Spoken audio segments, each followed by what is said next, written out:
Hello everyone, welcome to KD academy. Like, share and subscribe कीजिए और press the bell icon. Hello everyone, welcome back to my channel. आज हम बात करेंगे chapter number 14 की। नाम है मेरी माँ। एक गद्य रचना है जो राम प्रसाद बिस्मिल ने लिखी है। राम प्रसाद का जन्म शाहजहांपुर उत्तर प्रदेश में एक साधारण परिवार में हुआ था।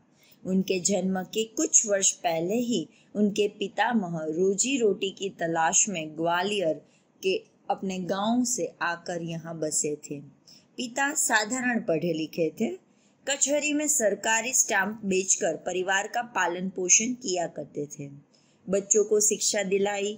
उर्दू मिडिल परीक्षा में 2 बार असफल होने पर अंग्रेजी मिडिल की पढ़ाई की। स्वाध्याय से बांग्ला भाषा सीखी, यानी कि जैसे जैसे भाषा का अध्ययन करते गए उस हिसाब से बांग्ला भाषा भी आ गई। आरंभ में आर्य समाज की प्रवृत्तियों से जुड़े, बाद में क्रांतिकारी संगठन में सक्रिय हुए। काकोरी रेल डकैती कांड का मुख्य अभियुक्त मानकर इन्हें फांसी की सजा हुई और वे शहीद हो गए। सबसे पहले आरंभ में राम तथा अज्ञात नाम से पत्र पत्रिकाओं में लिखते रहे। बांग्ला से हिंदी में अनुवाद भी किए। आत्मकथा फांसी के 2 दिन पहले जेल में पूरी करके उन्होंने किसी तरह बाहर भिजवाई, जिसके कुछ अंश श्री गणेश शंकर विद्यार्थी के संपादन में काकोरी के शहीद नाम से छपे हैं। माँ केवल जन्म ही नहीं देती, व्यक्तित्व का निर्माण भी करती है। अपनी आत्मकथा के इन अंशों में प्रसिद्ध क्रांतिकारी राम प्रसाद बिस्मिल अपने जीवन निर्माण में अपने होते हैं और जन्म जन्मांतर में उनके ऋण से अऋण होने की कोई संभावना नहीं दिखाई देती। आगे गद्य की चर्चा करेंगे, लेकिन आप अगर हमारी चैनल पर नए हो तो जरूर से सब्सक्राइब कीजिए।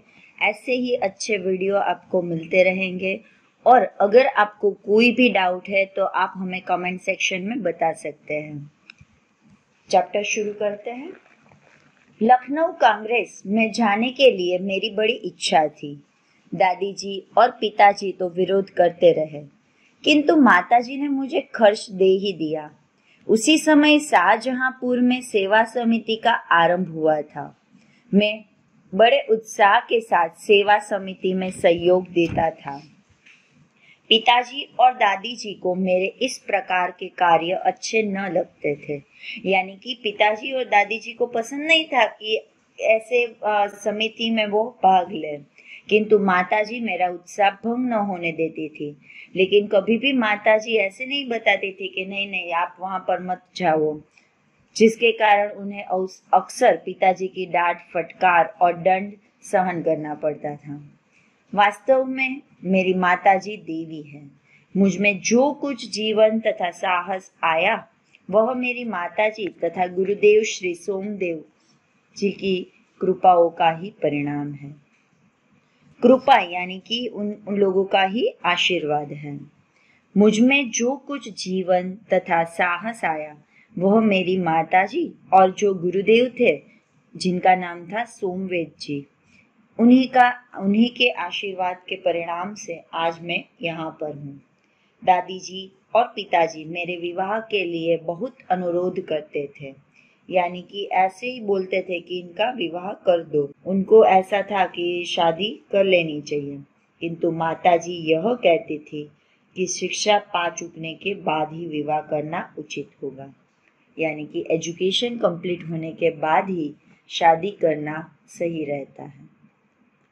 माताजी के प्रोत्साहन तथा सद्व्यवहार ने मेरे जीवन में वह दृढ़ता उत्पन्न की कि किसी आपत्ति तथा संकट के आने पर भी मैंने अपने संकल्प को न त्यागा।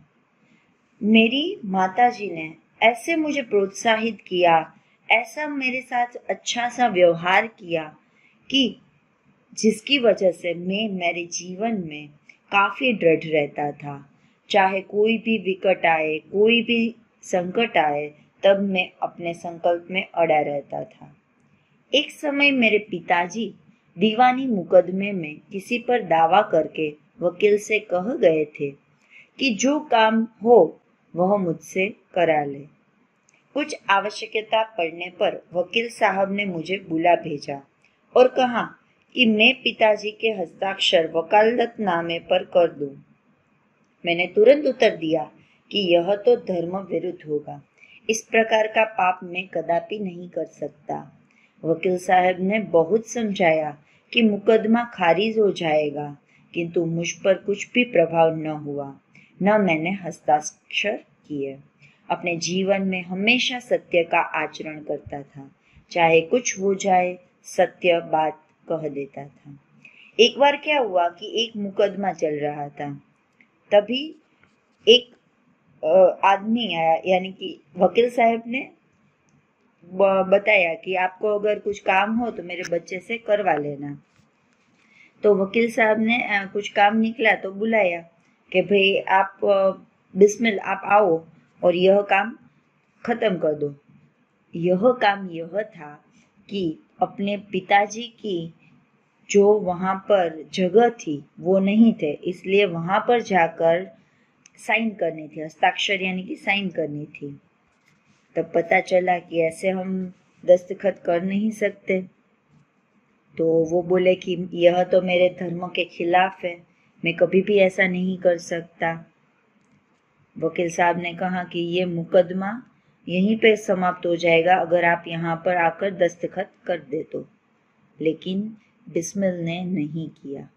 11 वर्ष की उम्र में माताजी विवाह कर शाहजहांपुर आई थी। उस समय वह नितांत अशिक्षित एक ग्रामीण कन्या के समान थी, यानी कि सिर्फ 11 साल की उम्र में ही माताजी ने शादी कर ली थी अपने पिताजी के साथ। वह शाहजहांपुर पर रहने लगे थे। एकदम अशिक्षित और गांव में रहने वाले कन्या की तरह मेरी माताजी थी। शाहजहांपुर आने के थोड़े दिनों बाद दादाजी ने अपनी छोटी बहन को बुला लिया। उन्होंने माताजी को गृह कार्य की शिक्षा दी। थोड़े दिनों बाद दादाजी ने अपनी जो छोटी बहन थी उनको बुला लिया था और फिर वहां पर जो भी कुछ होमवर्क होता है, गृह कार्य होता है, वह सभी की शिक्षा यह छोटी बहन ने ही दी। थोड़े दिनों में माताजी ने घर के सब कामकाज को समझ लिया और भोजन आदि का ठीक ठीक प्रबंध करने लगी।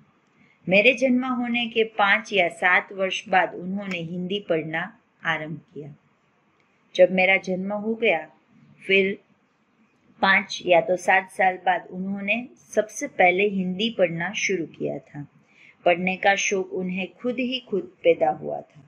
मोहल्ले की सखी सहेलियों जो घर पर आया करती थी, उन्हीं में जो शिक्षित थी, माताजी उनसे अक्षर बोध करती थी, यानी कि जो अक्षर समझने की जो प्रक्रिया होती है ना, वह जो शिक्षित लेडीज थी उनके पास से वह सीख लेती थी। इस प्रकार घर का सब काम कर चुकने के बाद जो कुछ समय मिल जाता उसमें पढ़ना लिखना करती। परिश्रम के बल से थोड़े दिनों में ही वह देवनागरी पुस्तकों का अध्ययन करने लगी, यानी हिंदी को देवनागरी लिपि कहते हैं। तो थोड़े ही दिनों में पढ़ना लिखना सब कंप्लीट कर लिया। जितना फ्री समय मिलता था उनमें वह अलग अलग पुस्तकें पढ़ने लगती थी। मेरी बहनों को छोटी आयु में माताजी ही शिक्षा दिया करती थी। जब से मैंने आर्य समाज में प्रवेश किया, माताजी से खूब वार्तालाप होता। उस समय की अपेक्षा अब उनके विचार भी कुछ उदार हो गए हैं। यदि मुझे ऐसी माता न मिलती तो मैं भी अति साधारण मनुष्यों की भांति संसार चक्र में फंसकर जीवन निर्वाह करता।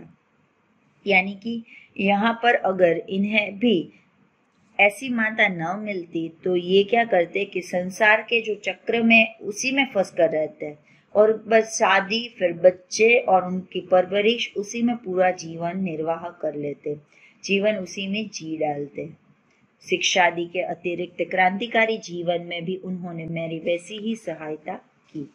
यानी कि यहाँ पर माताजी की कृपा से ही वो किसी प्रकार से क्रांति के चाहने वाले भी बने, जैसे मेजिनी को उनकी माता ने की थी। मेजिनी करके एक महान व्यक्ति है जो इटली में पैदा हुए थे। उनका जन्म 1805 में हुआ था। वे लोकतंत्र के प्रबल समर्थक थे, प्रखर देशभक्त थे तथा सक्रिय और निर्भीक नेता थे, किसी से भी डरते नहीं थे। अनेक भागों में बटे इटली को एक करने में उनकी महत्वपूर्ण भूमिका थी। वे ऑस्ट्रेलियन शासन से इटली को मुक्त कराने से महान मेजिनी को यह सब शिक्षा अपनी माता ने दी। माताजी का सबसे बड़ा आदेश मेरे लिए यही था कि किसी की प्राण हानि न हो, किसी को भी हम हानि ना पहुंचाए।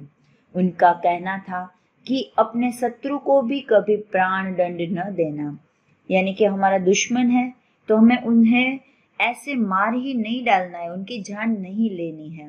उनके इस आदेश की पूर्ति करने के लिए मुझे मजबूरन 2-1 बार अपनी प्रतिज्ञा भंग करनी पड़ी थी। यह मैंने उन्हें प्रतिज्ञा दी थी कि मैं कभी भी किसी को प्राण दंड नहीं दूंगा, लेकिन 1-2 बार मैंने भी प्रतिज्ञा भंग की थी। जन्मदात्री जननी, जननी यानी कि माँ जो हमें जन्म देती है, इस जीवन में तो तुम्हारा ऋण उतारने का प्रयत्न करने का भी अवसर ना मिला।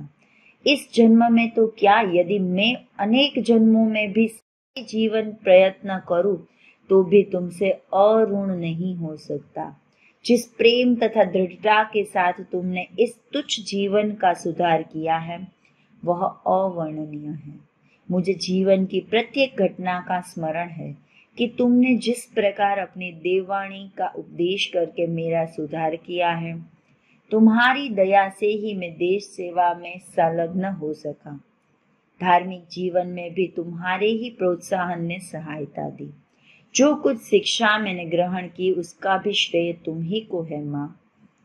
यानी कि मैंने पूरे जीवन में जो कुछ भी सीखा, जो कुछ भी समझा, वह सब तुम्ही से है माँ। जिस मनोहर रूप से तुम मुझे उपदेश करती थी उसका स्मरण कर तुम्हारी मंगलमयी मूर्ति का ध्यान आ जाता है कि जैसे ही मैं याद करता हूँ कि आप मुझे ऐसे उपदेश देती है, तब मुझे आपकी छवि नजर आती है और मैं अपना मस्तक झुका लेता हूँ। तुम्हें यदि मुझे ताड़ना भी देनी हुई तो बड़े स्नेह से हर बात को समझा दिया। अगर कभी कभी ना भी बोलना होता है ना, तब माँ ने बहुत ही अच्छी तरीके से मुझे समझा दिया था कि चलो यह बात आपसे नहीं होगी। यदि मैंने धृष्टापूर्ण उत्तर दिया तब तुमने प्रेम भरे शब्दों में यही कहा कि तुम्हें जो अच्छा लगे वह करो, किंतु ऐसा करना ठीक नहीं, इसका परिणाम अच्छा न होगा। जीवनदात्री, तुमने इस शरीर को जन्म देकर केवल पालन पोषण ही नहीं किया बल्कि आत्मिक, धार्मिक तथा सामाजिक उन्नति यानी कि प्रगति में तुम्हारी मेरी सदैव सहायक रही। जन्म जन्मांतर परमात्मा ऐसी ही माता दे, यानी कि मैं चाहे कितने भी जन्म यहाँ पर जी लूं, मुझे ऐसी ही माता चाहिए। महान से महान संकट में भी तुमने मुझे अधीर नहीं होने दिया, यानी कि चाहे कोई भी संकट आए मैं बिल्कुल व्याकुल नहीं हुआ, घबराया भी नहीं। सदैव अपनी प्रेम भरी वाणी को सुनाते हुए मुझे सांत्वना देती रही। तुम्हारी दया की छाया में मैंने अपने जीवन भर में कोई कष्ट अनुभव न किया। सांत्वना यानी कि हर हमेश मुझे धीरज दिलाना, मुझे ऐसे बताता रहना कि दुखी व्यक्ति को धीरज दिलाना ही सही रहता है। जीवन भर आपने मेरा साथ दिया, मुझ पर दया की। इस संसार में मेरी किसी भी भोग विलास तथा ऐश्वर्य की इच्छा नहीं है। मुझे कोई भी चीज नहीं चाहिए, मुझे कोई भी ऐसी फिजिकल फैसिलिटीज नहीं चाहिए, या तो मेरी फेमसनेस नहीं चाहिए। केवल एक इच्छा है, वह यह कि एक बार श्रद्धा पूर्वक तुम्हारे चरणों की सेवा करके अपने जीवन को सफल बनाए और तुम्हें मेरी मृत्यु की दुख भरी खबर सुनाई जाएगी। माँ, मुझे विश्वास है कि तुम यह समझकर धैर्य धारण करोगी कि तुम्हारा पुत्र माताओं की माता, भारत माता की सेवा में अपने जीवन को बलि देवी की भेंट कर गया है और उसने तुम्हारी कोख कलंकित नहीं की। कलंकित यानी कि जिस पर कलंक लगाया हो, ऐसा मैंने कोई भी काम नहीं किया। जैसे आप मेरी माता हो, यह धरती भी मेरी माता है। मैं उनकी सेवा में ही पूरा जीवन बिताना चाहता हूँ। अपनी प्रतिज्ञा पर दृढ़ रहा। जब स्वाधीन भारत का इतिहास लिखा जाएगा तो उसके किसी पृष्ठ पर उज्जवल अक्षरों में तुम्हारा भी नाम लिखा जाएगा।